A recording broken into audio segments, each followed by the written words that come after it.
A couple weeks ago, I accompanied 9 high school students, along with 3 other chaperones, to Baltimore to engage in a week of service, prayer, and community building. Our service sites led us to encounter all kinds of people: young children and teens, the elderly, the hungry, veterans battling addiction, and many more. Throughout the week, I had these lines from today's gospel in mind.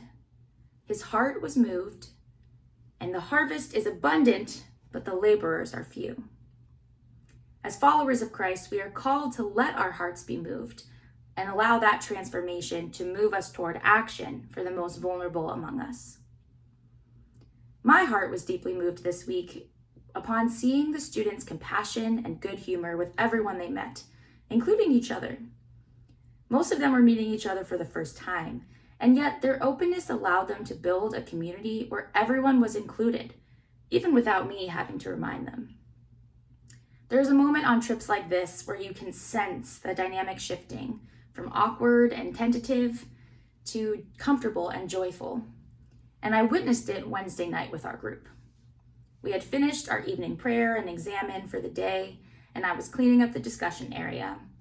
When I walked back into the dining room of our retreat house, I saw all 9 students sitting around the table, laughing, playing cards, and generally enjoying each other's company. A group of strangers just a few days before had become a community of friends, one that served together, prayed together, and had fun together.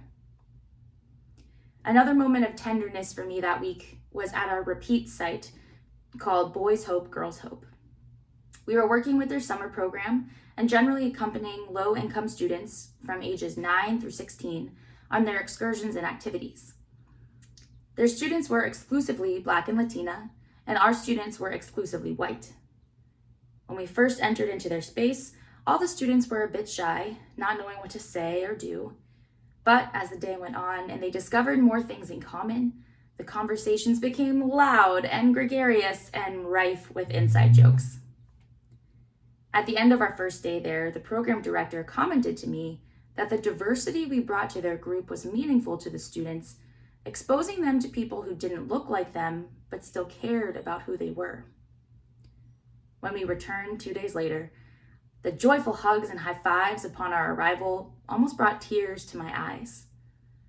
The love shared there in those 2 short days showed me that building community across differences is not only possible, but is a beautiful expression of the fullness of our call to discipleship. I witnessed bonds being formed that were transforming hearts and inspiring action for others. It's in opening ourselves up to community and being moved by each other's stories that we gain more laborers for the harvest.